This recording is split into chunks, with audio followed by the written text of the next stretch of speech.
Bonjour,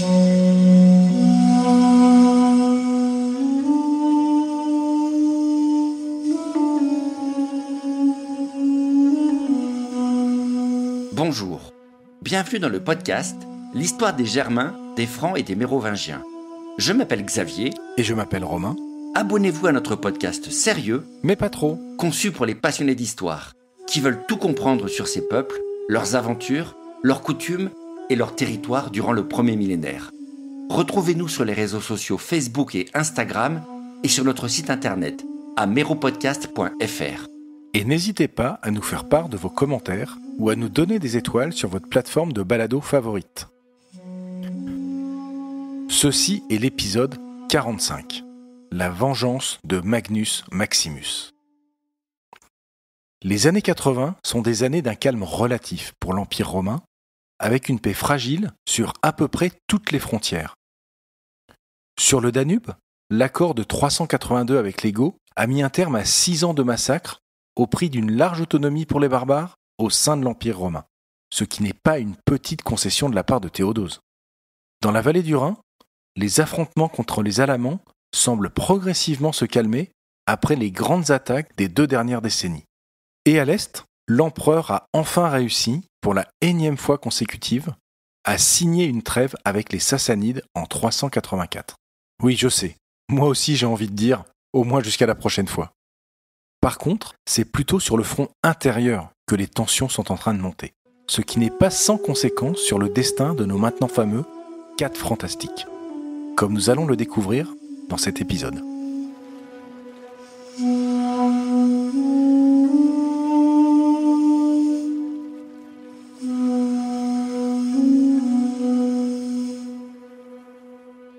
La rébellion de Magnus Maximus s'est terminée par une trêve autour de 383-384. Mais une trêve qui ne semble satisfaire à peu près personne. Valentinien II et sa mère ont réussi à préserver leur indépendance, repoussant de justesse l'assaut programmé de Magnus Maximus grâce à l'aide de Baoto. Mais leur hostilité ne faiblit pas contre l'usurpateur qui a tué le demi-frère Gratien et qui rêve encore de mettre la main sur l'Italie tout entière. Et les 2 autres empereurs seniors sont pour leur part juste trop occupés à stabiliser leur propre pouvoir dans leurs capitales respectives pour risquer une nouvelle guerre civile. En fait, la paix de 384 n'est pas le signe d'une bonne entente. C'est juste la meilleure option pour chacun, pour le moment. Et la situation n'est pas plus simple sur le plan religieux. Même si Théodose et Magnus Maximus sont 100% nicéens, le paganisme n'est pas tout à fait mort, ni les opinions divergentes au sein du christianisme, comme l'ont bien montré l'homéisme de Valentinien et de sa mère en Italie. Heureusement, les chefs francs ont su trouver leur place respective dans cet imbroglio politique et religieux de la fin du IVe siècle, restant tout proches du pouvoir, sans jamais y prétendre, et gardant leur distance avec les disputes religieuses qui ne leur attireraient que des problèmes. Baoto en est le parfait exemple à Milan ces années-là, devenant le solide soutien de Valentinien II et de sa mère, qu'il sert sans se mêler des controverses entre chrétiens qui agitent la ville. Un homme de pouvoir qui seconde fidèlement son empereur, ce qui justifie son élévation au consulat en 385. Car Baoto est un franc, d'accord, mais parfaitement intégré avec la haute société d'Italie, chrétienne ou païenne comme lui, et notamment la vieille noblesse, attachée aux vieux rites. Le franc garde aussi, même si cela semble bizarre, des relations cordiales avec saint Ambroise, pour ne donner qu'un seul exemple. D'ailleurs, fun fact pour les férus de théologie, c'est un jeune professeur de rhétorique qui l'assiste en fin 384 pour préparer son discours d'acceptation au consulat, une tâche qui clairement nécessite un homme plus lettré que l'officier supérieur franc. C'est un jeune aristocrate, bien éduqué, venant d'Afrique du Nord, et en train de se convertir au christianisme sous l'influence d'Ambroise justement, qui prend en charge l'écriture de ce discours d'importance pour éviter à Baoto de passer pour un rustre devant les huiles de l'Empire. Un homme connu sous le nom de Saint Augustin, l'un des plus grands penseurs du christianisme, dont les écrits continuent à être étudiés dans le monde occidental 17 siècles plus tard, et dont l'incroyable carrière a donc commencé à Milan, en tant que propagandiste au service de Baoto en 384. Autre exemple de la bonne intégration de Baoto dans la société romaine, notre homme s'est lié d'amitié avec tout ce que l'Italie compte de noble, et notamment, assez intimement, avec un certain Promotus, grand aristocrate romain et futur consul de 388. Assez en tout cas pour que l'homme accepte après sa disparition de prendre soin de sa fille et de l'élever comme la sienne. La fille de Baoto, qui fera son petit bout de chemin, comme on va le voir là aussi. Et on parle même pas de mes robots, servant successivement tous les empereurs, de Julien jusqu'à Magnus Maximus, en passant par Gratien et Valentinien II. Le gars, méga adaptable. Il est souple de chez souple. Et au final, il reste un top dignitaire des régimes successifs pendant au moins 15 ans. Chapeau. Apparemment, tous ces hommes se moulent parfaitement dans une position ambivalente. Plus tout à fait barbares, mais pas tout à fait romains non plus, pour devenir des hommes qui comptent aux côtés des empereurs, militairement, politiquement ou économiquement. Faut juste qu'ils sachent respecter la règle d'or, à savoir rester à leur place. Viser la place de numéro 2, jamais celle de numéro 1.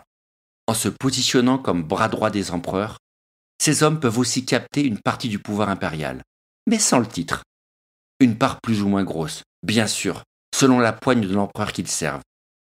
Et en acceptant de s'adapter aux coups du sort et autres retournements de situation qui pullulent au sommet de l'Empire pendant ce IVe siècle. Une situation confortable donc, mais qui par nature ne peut durer éternellement. Après seulement quelques années, la tension se remet à monter entre les empereurs suite à la paix fragile de 384. Et s'il faut désigner un coupable officiel pour la reprise des hostilités, c'est sans doute notre Magnus Maximus, même si on peut soutenir que Théodose a tout fait pour le provoquer. En tout état de cause, l'empereur de Trêves comprend qu'on ne tolère sa présence que faute des moyens de l'abattre, mais que la reconnaissance qu'il a arrachée ne tient à pas grand-chose. Que ce soit pour bâtir son prestige personnel, comme pour garantir sa sécurité, s'emparer de l'Italie, dont la feinte orchestrée par Justine et Baoto l'en ont privé en 383, redevient un objectif prioritaire. Ce qui tombe bien, vu que l'opportunité se présente pour lui de prendre sa revanche dès 387, quand Justine commence vraiment à perdre pied en Italie contre les Nicéens avec sa dispute ouverte avec Ambroise. Un conflit qui abîme sérieusement le pouvoir de l'empereur son fils. Pour Magnus, il est grand temps de ramener l'orthodoxie religieuse en Italie. Et tant qu'à faire, sous son autorité. Et comme Magnus Maximus est 100% nicéen, la justification est facilement trouvée. Mais vous êtes d'accord, ça sent l'excuse commode. Il ne l'a pas découvert 4 ans après la guerre contre Gratien, que son petit frère et sa belle-mère étaient des bons ariens, non? Bon, ok, je sais, cette blague ne vole pas très haut.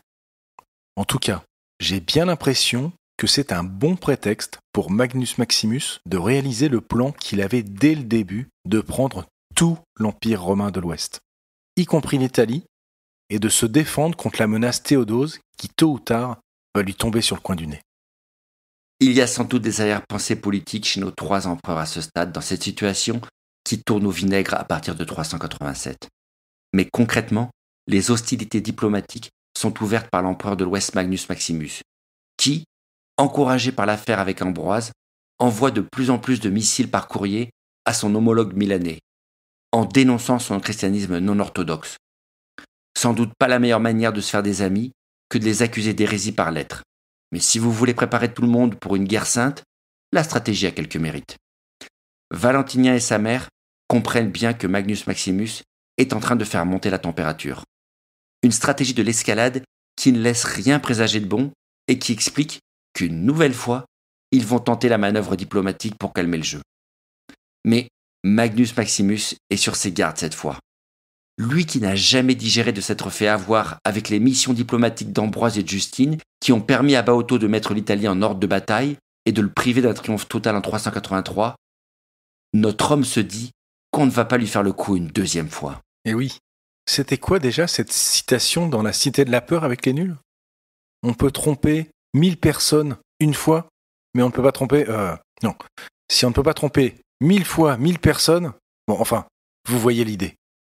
Mais Magnus Maximus décide de se venger, en 387, mais avec style.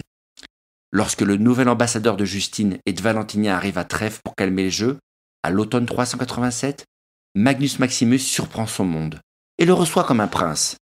Honneur, cadeaux, promesses d'amitié, rien n'est trop beau pour s'acheter les bonnes grâces de l'envoyé qui ne voit pas venir l'embrouille. Magnus, amical comme jamais, promet la paix à Valentinien, son soutien et même une petite armée de secours pour l'aider sur la haute vallée du Danube en Pannonie contre les attaques barbares qui se renouvellent une nouvelle fois sur ces terres. Et l'envoyé tombe dans le panneau, repart en direction de l'Est avec un petit contingent offert par le décidément fort sympathique Magnus Maximus, en longeant le Danube par la Bavière actuelle pour renforcer les troupes de Pannonie. Si l'anecdote est vraie, et après tout, pourquoi pas, c'est un plan carrément malin pour déplacer une armée sans éveiller de soupçons. Tu suis ainsi une troupe armée officielle que tout le monde attend de voir sur cette route de toute façon. Comme ça, personne ne s'affole ou ne prévient Valentinien qu'une armée est en train d'arriver par là, puisque c'est justement le plan officiel. C'est brillant pour se cacher au grand jour, cette feinte. Mais est-ce que ça marche ? Une belle feinte qui cache le véritable plan de Magnus, c'est-à-dire mettre toute son armée en branle discrètement à la suite de la petite avant-garde confiée à l'ambassadeur et le suivre en masse en direction de l'Est à quelque distance derrière. Magnus Maximus suit sa propre avant-garde, conduite innocemment par l'ambassadeur avec le gros de son armée. Et une fois les Alpes autrichiennes traversées, il fait faire un virage à 90 degrés à sa troupe et fonce plein sud vers l'Italie pour capturer Valentinien par surprise. Cette fois-ci, plus personne pour bloquer les cols des Alpes ou monter une défense crédible. C'est un boulevard qu'on a ouvert à Magnus qui ne laisse rien ni personne l'arrêter cette fois. Et où est le fidèle Baoto ? Difficile à dire. Probablement mourant ou déjà mort, puisque sa disparition sera un fait établi l'année suivante. Notre quatrième fantastique, chef militaire formidable pour Saint-Ambroise, général courageux, intelligent et incorruptible pour le chroniqueur Zosime, un homme loyal et prudent pour ses amis, le consul de 385, s'éteint au moment même où Valentinien perd pied en Italie. Est-ce une simple coïncidence ou la chute de Valentinien s'explique par la disparition de son meilleur stratège ? Impossible à dire. Mais quelle carrière extraordinaire pour ce franc d'empire, parvenu au sommet de la hiérarchie impériale et loué par l'empereur Théodose, sauveur de Valentinien et de Justine, ami des plus grands nobles à Rome et en bon rapport avec saint Ambroise comme le futur saint Augustin. En résumé, à une époque où le conflit religieux est à son sommet, Baoto a réussi à atteindre le dernier échelon du pouvoir et à se faire accepter et apprécier par les païens, les Nicéens et même les Ariens. Un sacré tour de force quand même. Mais Baoto meurt et laisse derrière lui l'homme qu'on pense être son fils, l'officier supérieur Arbocaste, général passé entre-temps apparemment au service de Théodose, et une fille, Eudoxie donc, dont on reparlera. Pour être franc, c'est un géant qui disparaît cette année-là, au moment de la déconfiture militaire de Valentinien, même si on ne peut pas formellement lier les deux événements. Mais bon, même en m'avançant un peu, je ferai l'hypothèse que Baoto devait probablement être sur son lit de mort, ou pas au mieux de sa forme, pour qu'on fasse une boulette pareille avec la défense de l'Italie. Si j'étais dans les sandales de Magnus Maximus, en quête de légitimité, mon plan ce serait justement de pousser malencontreusement Valentinien dans un escalier et d'épouser la maman, la veuve super-canon Justine, dans la cathédrale de Milan avec l'évêque Saint-Ambroise. Ça, c'est une idée qui aurait de la gueule. Mais le plan ne va pas se dérouler sans accroc. Ça ne marche que pour Hannibal. Et en effet, automne 387, le petit empereur d'Italie saute avec sa mère dans un bateau et les deux mettent les voiles vers l'est. Magnus ne va pas arriver à empêcher la fuite de Valentinien II et de sa maman, malheureusement. Inversement, le moins qu'on puisse dire, c'est que Théodose n'est pas super enchanté de recevoir son co-empereur pour autant.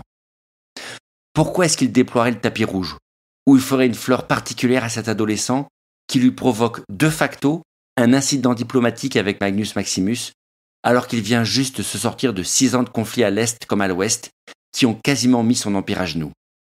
Et puis, ce n'est pas comme s'il avait jamais porté en haute estime de toute façon. Un empereur sans armée, sans autorité et sans qualité particulière, sinon son homéisme que Théodose ne peut plus voir en peinture. Le premier contact est donc glacial entre les deux empereurs. Théodose le reçoit d'ailleurs avec une lettre bien sèche, pour l'inviter à considérer son malheur comme une punition de Dieu pour son impiété. Ce qui n'est pas la façon la plus sympathique de recevoir un allié. Mais après tout, en 387, Théodose a toutes les cartes en main. Donc pourquoi s'embêterait-il avec des politesses ? D'autant qu'au même moment, Magnus Maximus prend lui aussi la plume pour lui proposer un nouveau pacte entre Nicéens de bon goût, sur le dos de Valentinien bien sûr, en se partageant l'Empire en 2 morceaux, et pas plus. Alors on pourrait croire que cette fois, pour l'empereur d'Italie, tout est vraiment fichu, sans Baoto pour lui sauver la mise. Mais une nouvelle fois, c'est évidemment l'impératrice Justine qui va retourner la situation avec ruse. Enfin peut-être. En suivant les textes des historiens antiques, Justine va donc à nouveau feinter pour forcer la main à Théodose, histoire qu'il change d'avis envers son jeune collègue valentinien et s'engage dans la lutte contre l'usurpateur. Et pour ce faire, l'impératrice dégaine en 387 son arme secrète, à savoir sa fille, une certaine Gala, la sœur de Valentinien II, qui apparemment doit avoir à peu près 16 ans et est aussi fabuleusement belle que sa maman. Et la scène ultra classique suit, où la mère présente la jeune fille à l'empereur Théodose, qui, coup de chance, est à la fois veuf et instantanément fou amoureux. Et suit donc la conclusion attendue. Pour avoir la main de Gala, Théodose va promettre tout ce qu'elle veut à Justine, à commencer par la guerre contre l'affreux Magnus, pour venger l'infâme meurtre du gentil Gratien. Une belle histoire comme les aiment les Romains, et qui ne ferait pas tâche à Hollywood 2000 ans plus tard, et qui se conclut par un mariage, en 387, et une déclaration de guerre en bonne et due forme entre Théodose et Magnus, sous le motif de venger Gratien. Superbe scénario pour une série B, voire B, comme Péplum. Mais pour le coup de la jolie fille qui tourne la tête de cet empereur, d'habitude hyper réaliste et efficace, c'est gentil ton histoire, mais je n'y crois pas une seconde. Et puis, l'histoire de venger Gratien, ça sonnerait vaguement crédible si c'était juste après son assassinat, pas 4 ans plus tard. Disons que même si Gala devait être très belle en tenant de sa maman Justine, il est un peu douteux que ce soit le facteur principal de ce mariage. Alors oui, Théodose a bien épousé Gala fin 387, mais le plus probable, c'est que l'empereur sorti d'un peu nulle part 8 ans plus tôt épouse surtout la seule et unique descendante féminine des Constantiniens par sa mère et des Valentiniens par son père. Comme sa propre mère avant elle, épousée par Valentinien Ier 20 ans plus tôt, on sent bien le mariage arrangé pour solidifier la légitimité et éviter que quiconque puisse se poser en concurrent plus tard en épousant une telle femme et en tirant une descendance. Gala est le seul atout dans la manche de Justine, et elle le sort au bon moment pour sauver le trône de son fils qui est garanti par ce marchandage. Tant pis pour le romantisme, mais il y a des considérations plus importantes que l'amour dans cette histoire à Constantinople. Quant à la guerre contre Magnus, soyons francs, qui peut croire que Théodose voulait venger Gratien, tout à coup, 4 ans après sa mort? Disons surtout que Théodose n'a sûrement pas intérêt à laisser son rival absorber un territoire aussi colossal que l'Italie et l'Illyrie, et que s'il faut l'arrêter, c'est un peu maintenant ou jamais. Sinon l'ambition de l'ex-comesse de Bretagne n'aura plus de limite. Et avec son propre morceau d'empire en paix avec les Sassanides et les Goths pour le moment, Théodose se dit qu'il n'y aura pas de meilleure occasion pour terrasser son rival. Épouser Gala n'est que le moyen de cimenter toutes les forces anti-Magnus dans un seul camp, c'est-à-dire celui de Théodose, et de monter un bloc compact pour cette fois vaincre l'usurpateur qu'on a toléré jusque-là, faute d'être capable de l'abattre. Début 388, le clash général entre Est et Ouest va donc avoir lieu. Sauf que c'est sans doute Magnus qui a l'avantage, avec son armée bien entraînée de vétérans de Britannie et du Rhin, une énorme force composée des légions de l'Ouest et des contingents barbares, dont des Francs, qu'il a agrégés dans sa troupe d'invasion de l'Italie.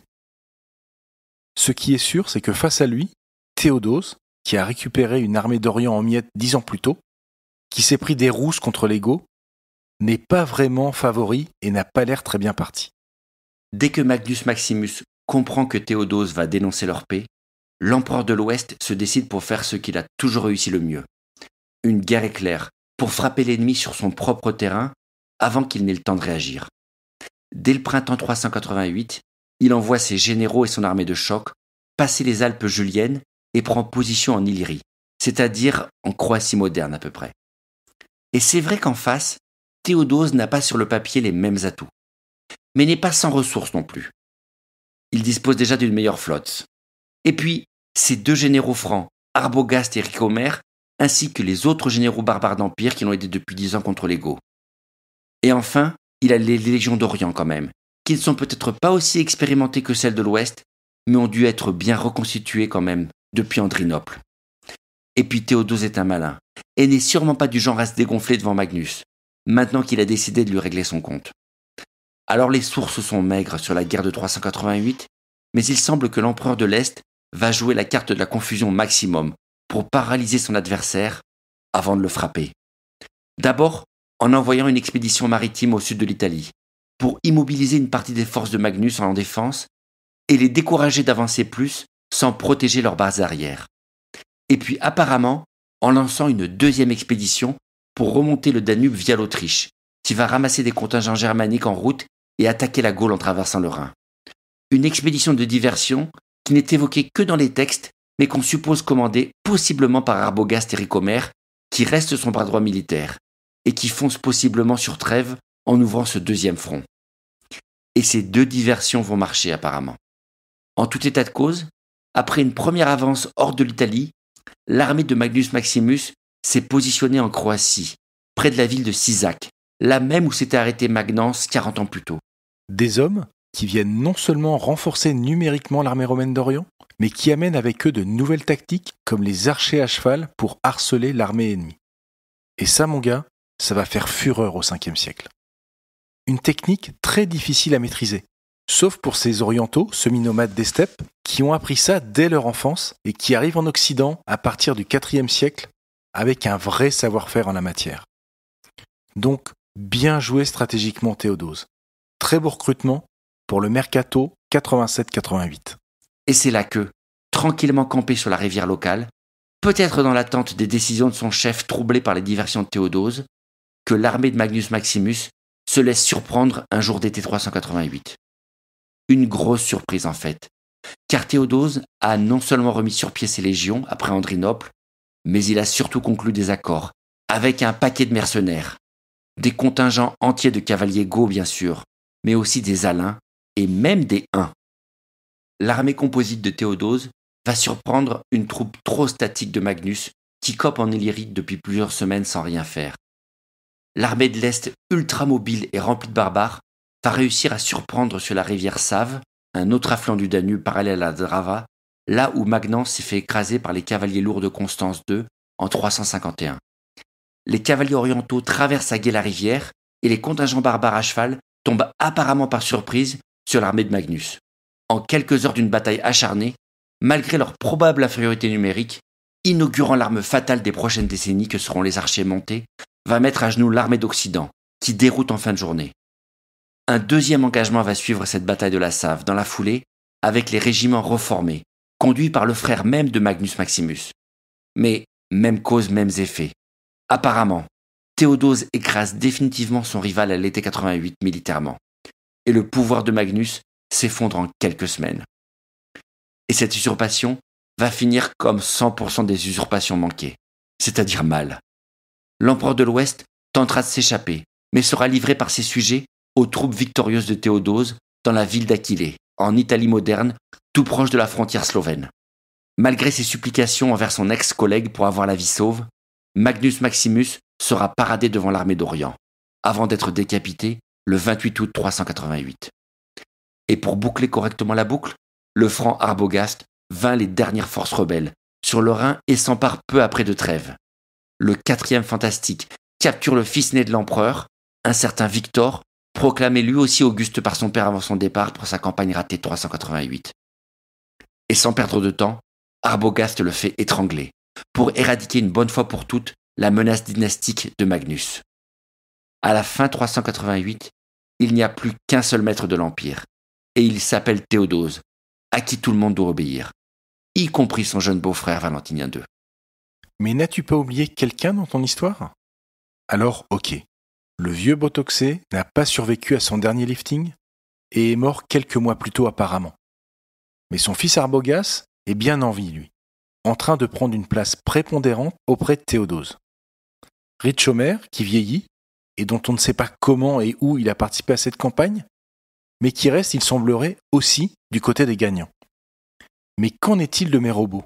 Que lui arrive-t-il exactement ? C'est quand même notre 4e fantastique, qui a ouvert le bal de cette période de succès incroyable des Francs d'Empire. Lui aussi a disparu avec la fin sanglante de Magnus Maximus ? Alors oui, Mérobo ne va pas sortir vivant de l'usurpation de Magnus Maximus. Mais pas de la manière que vous pouvez l'imaginer. Car un seul texte mentionne sa fin. Un discours prononcé en l'honneur de Théodose, et il est pour le coup bien ambigu sur la date de sa mort. Mais pas sur son destin, car notre Franc d'Empire meurt bien violemment durant cette période troublée. Mais de la main même de son patron, Magnus lui-même. Et oui, désolé pour le coup de théâtre, mais c'est l'empereur de l'Ouest qui va forcer son ancien lieutenant à se suicider.